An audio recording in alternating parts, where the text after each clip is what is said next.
welcome back to another video, another candle maker vlog. I have some things to bring in, quite a few things. First of all, I've got a package of oils. The second thing I might struggle with, we'll see. I'm getting stronger. Ugh, not that strong. Not as strong as I thought. This is 25, no, I can't do that. 25 kilograms of wax. I was like, maybe. No, I mean, you heard that. I don't even know what I thought I was doing there because there was no chance. Let's open the oils. Oh, I've got another parcel. Special delivery from Michaela.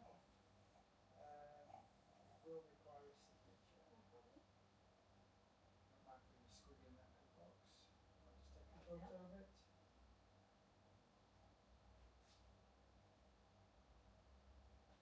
There we go. Super. Thanks so much. Bye-bye. This is something completely different. I'm quite excited about that. It looks like PR. Okay, anyway.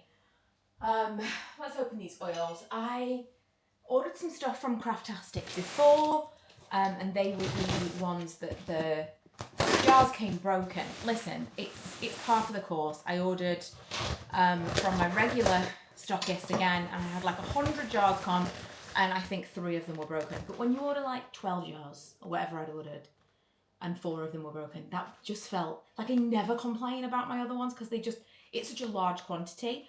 I ordered 170, I'll show you in a second, because I've put them all away now. 170 of these big chunky Christmas jars that we use.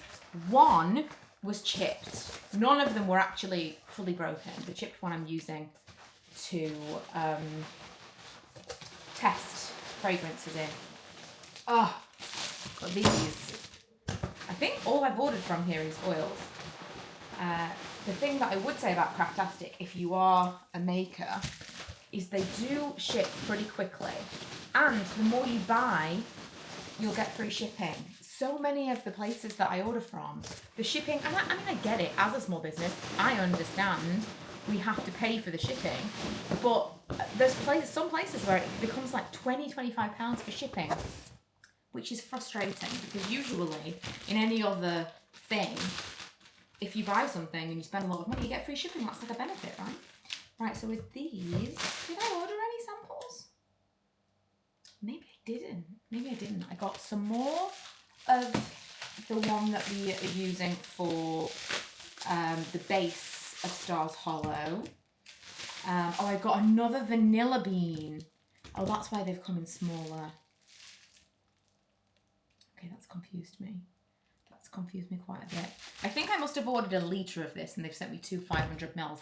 I got another, the Bookshop fragrance that we were using for Book of Shadows has finally come back. It was discontinued because I think that whole business went out of business, to be honest. But that's back, so Book of Shadows is back, which I'm yet to announce online, but I think there'll be some people very excited about it.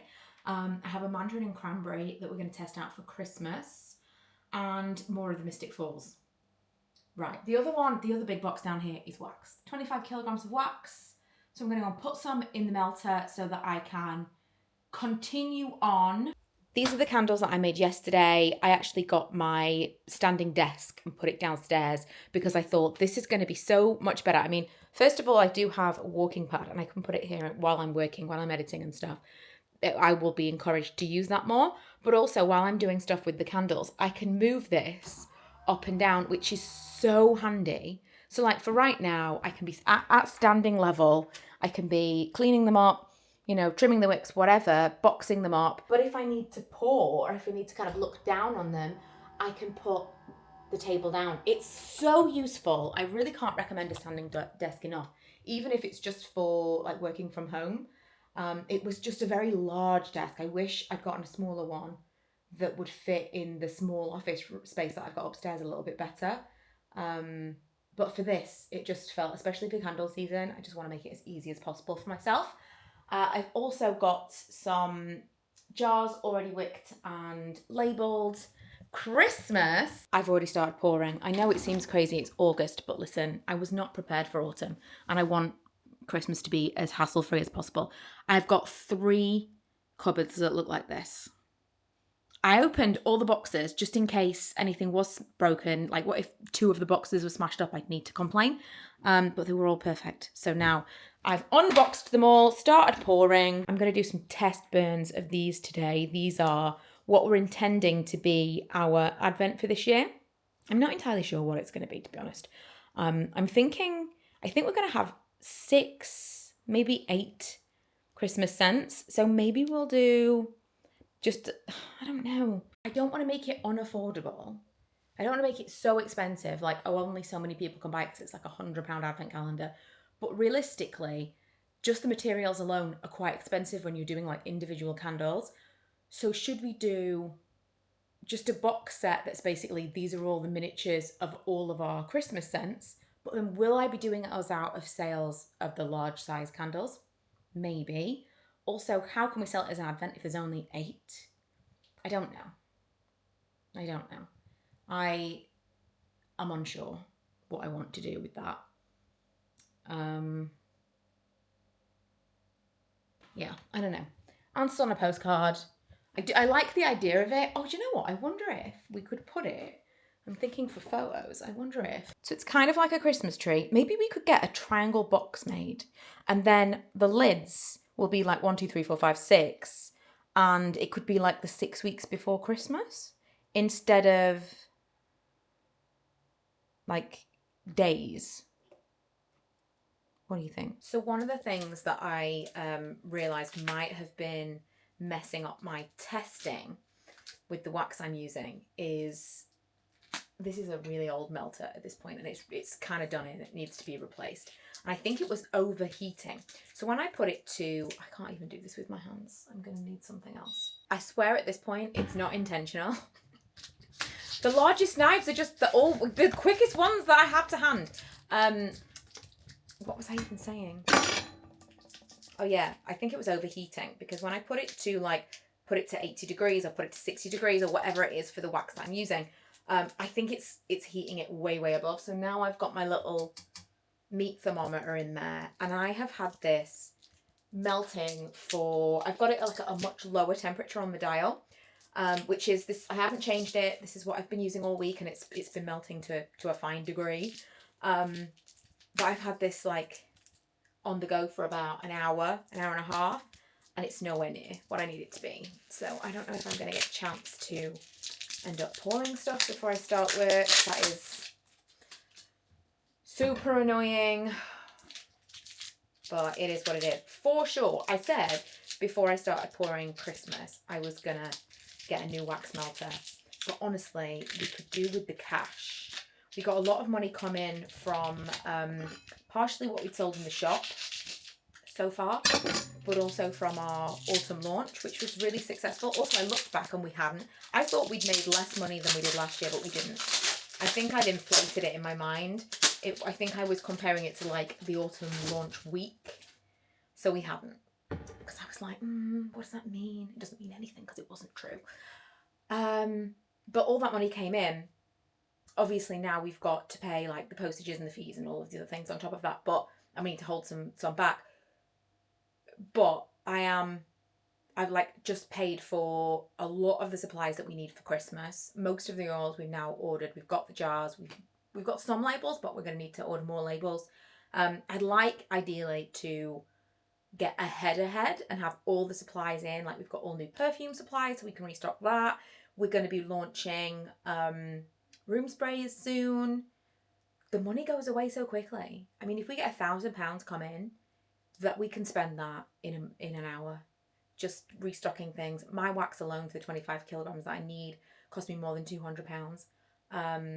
Obviously the jars, the 170 jars, that was a few £100s. There's so much money involved. So much money going in and coming out. That every now and then you're like, am I making any money at all? Honestly, this year so far, pretty much not. We're basically breaking even. But last Christmas season, we did really, really well. And we're still a new business. So we are profitable. It's sustaining itself, which is a win within itself. We aren't putting any more money into this business. It is sustaining itself. And we do take money here and there. So I think that's a win for a 2-year-old business. But for the amount of money that, well, not the amount of money, for the amount of effort that we are putting into it on a weekly basis, especially at this time of year, sometimes you do have a moment of like, but is it giving us back enough? I don't know. I know it's a long game, but there are weeks where I feel like I'm giving it literally every last drop of myself and not getting anything in return.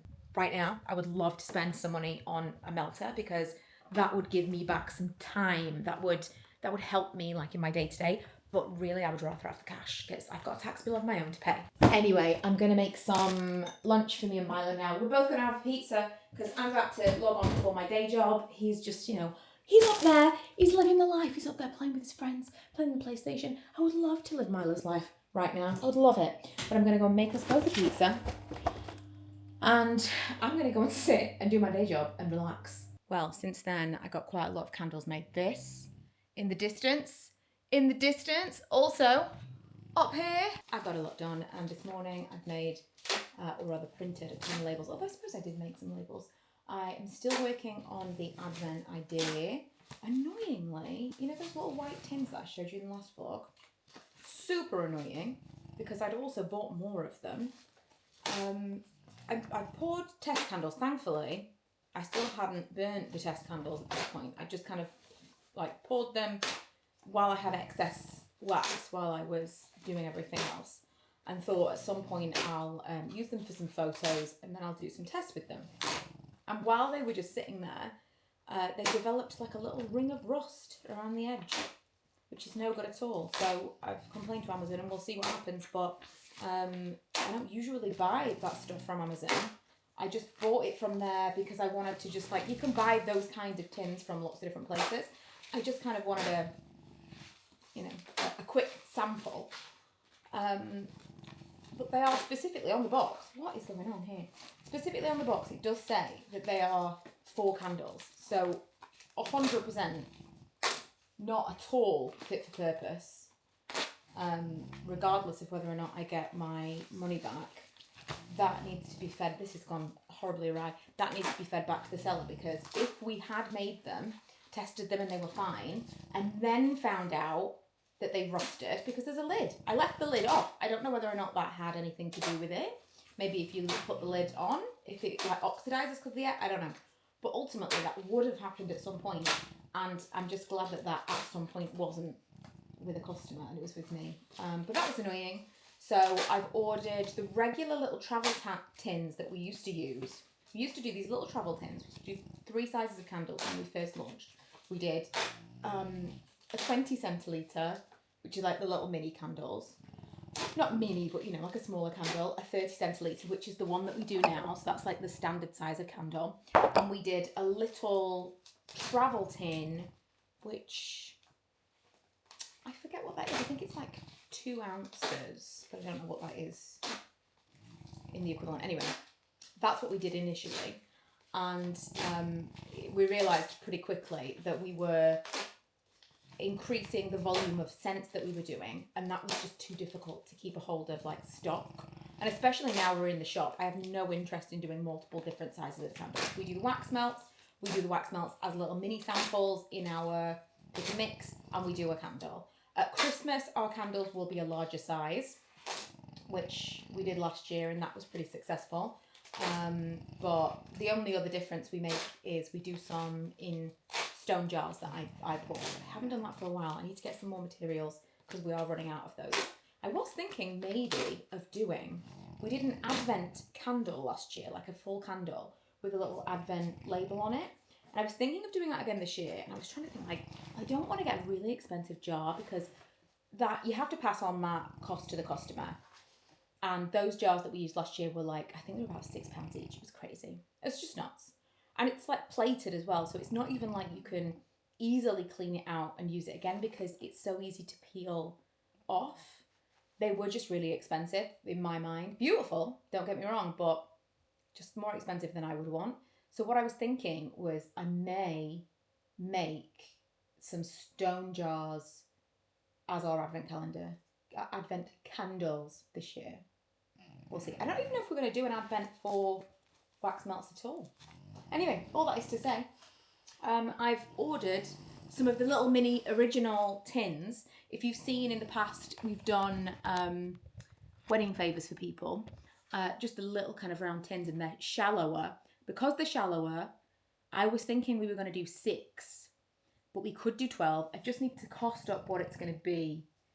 I do think it's going to end up being like this is only for a select few people, because to me it's a lot of money to spend on. But then people spend so much money on beauty advent calendars, so I don't know. But it has to make sense profit-wise for us, for the amount of work that goes into it, because it's individual candles. We'll see. But I've ordered those. I've printed out a load of labels to like test with those. They'll come tomorrow. I'm excited to see how they look, because I think they're going to look quite nice in a box. And now I've just cleaned up all of the candles in front of me. Manny's just sleeping nicely beside me. I've cleaned up all the candles. I have printed off all of these labels. I need to chop them up. I need to make all of the boxes and get these wrapped up and bagged to drop off at the shop this weekend. It's Monday. I want to get ahead, and we're going away in a couple of weeks, and I want to get ahead so that there is nothing that Karen needs from me for a couple of weeks. And if that means getting a little bit ahead with Christmas, so be it, because I will be away the end of August, which is really when we kind of start to pour that stuff. All the candles are boxed up to take to the shop and then split out between the shop stock and Karen. Christmas first stock is coming along, and the silver tins that I've ordered are not coming till this evening. I'll show you those in the next vlog. I'm excited about those. I was looking last night at boxes for them and like comparable products online, because when I was working out the prices I was like, oh, but what I've worked our prices out to be versus what comparable prices were on Etsy and other places that I could find that were still selling them from last year or selling them for this year already, I feel pretty good about them actually. It's just one of those things. When it's your own product, it's very, very difficult to not, I suppose, to value it, but it's hard to think someone would be willing to pay a reasonable price, like what is actually supposed to be the price of something, because, oh, well, it's just something that I made. Whereas when it's something someone else has made, like the many, many makers in the shop, I will go around their stuff and be like, wow, I think that should be more expensive. A lot of the stuff, especially like the things that feel like really skilled, like the glasswork and things and the actual artistry, I'm like, wow, that should be so much more expensive. Kenzie, that we did the podcast with last, everything that she sells, I think, is way underpriced. It's really easy to do that for other people, but hard to do that for yourself. Also, the podcast will come back. It was all a little bit too much all at once. I'm going to do a couple of solo episodes just to keep us ticking over. And then I'm going to rope in some more people, because I'm loving doing those. I think that's really interesting conversation. But it was all a little bit much all at once, honestly. Just before candle season, I don't know what I was thinking. But they're going to be kind of ad hoc. It's not going to be a weekly thing. They're going to be maybe a couple a month. Going back to what we were talking about earlier in the episode, I just want to be super clear, because I've never talked money specifically in these vlogs, but I've had some comments over the months from people saying they're in similar situations. Someone the other day said they found my vlogs really inspirational, which is all I can possibly hope for. That was really lovely to hear, but that they were about to give up their full-time job and do this full-time, which is incredible, amazing achievement. But I do think that it's worth talking about the success and how we measure success, because I don't know a time when I'm going to feel confident ever in any of my self-employed endeavors, whether it be like blogging for many years, YouTube, the candle making thing. I don't know when there'll ever be a time that I will feel comfortable relying on that for my sole income. I am someone who, I'm not great with money to begin with, but I think when you're a creative person, relying on your creative business to be your one and only income can kind of drain the joy from the thing that you're doing. So although that is that would be an absolute dream to be able to sustain me and Karen on this business would be an absolute dream. Having done the YouTube stuff for as long as I have, I really have kind of ebbed and flowed with it. I haven't learned the hard way because I've never given up my regular job. But I am very aware of how I felt over the years about doing that, and how I felt even over the last 2 years of doing the candles. Like, there are definitely days where I'm like, I don't want to do this anymore. Even if it was making us an absolute fortune, I don't know if I would feel comfortable relying on it. But that is so personal. So personal. So bear that in mind when I talk about success and money anyway. But also it's worth talking about the fact that we are not making anywhere near enough to sustain us. Like, even if we wanted to, we're not making anywhere near enough to sustain us. It is sustaining itself. And half the year we will make an income from it. But the other half of the year, like until this month, so until August, the entire of 2025, we have not taken any money from the business. We haven't had to put money into it, which is a success in a business of under 2 years. It's a success that we have taken money out and we aren't continuing to have to put money in to sustain it. But if you are just starting out, or if you are considering starting out, do not expect to make money from your small business. If you do, that's amazing. That's a bonus. But the amount of work that it takes to keep this up while you're not making any money, while you're not actually seeing any money personally, it's a real grind. It's a real serious grind. Karen and I have both said, if we weren't doing this together, there's definitely times where we would have given up. I'm so happy that we're doing this together because I don't want to give up. I want to keep it going. I feel like in the long term, this is going to be an amazing thing for us. Again, when I would feel comfortable it actually being my income, I don't know if I ever would. But again, it's just a personal thing. Plus, I have a job that I don't hate. I only work 3 days a week. Karen and I work at the same place. It's particularly good for the pension. There are many reasons why. If I absolutely hated my job, then I might feel differently. But whatever you can have to keep you going is a good thing. And if you start this thinking, I need to make a quick buck, it's never going to work because there is no quick money involved. There is so much money needed to make money because you need to buy so much from like all of the supply part of it. You need so many materials in order to have the amount of stock that you need to make a good amount of money. And so all of the months that we've not been taking anything, all of that money has gone into stock that we will now be able to sell for the remainder of the year. And hopefully come the end of the year, we're feeling great. December last year, I was like, oh my God, this is absolutely amazing. Like, we're making money, hand over fist, this is great. And then come February, you're like, what money? It's so inconsistent. I'm going to be really interested to see how that changes with the shop because so far we're getting it seems like a steady flow of customers coming to the shop and people coming back and asking for melts and getting to know our fragrances. And I'm really excited about that because that could be a consistent stream of income for us in the new year, in a time when we don't usually make a tremendous amount online because people are not buying candles online. Like, we get a steady flow and we've got some non-wax products now and we do want to make that more next year. But yeah, I don't talk tremendously, I don't talk a lot about money to begin with, but I do just talk about kind of the grind and whether or not something was popular, whether it maybe wasn't popular. But from a financial perspective, it's been a real struggle the first half of this year, and I just wanted to talk about that because that's maybe not obvious on the surface, and it takes up a lot of time, and I personally could be spending that time on something that would make me money that has no overheads. YouTube, there's no overheads. Once you've got the equipment, once you've got the software, I bought my cameras, I bought my Final Cut Pro many moons ago. That's it. There's no fees involved anywhere. No overheads.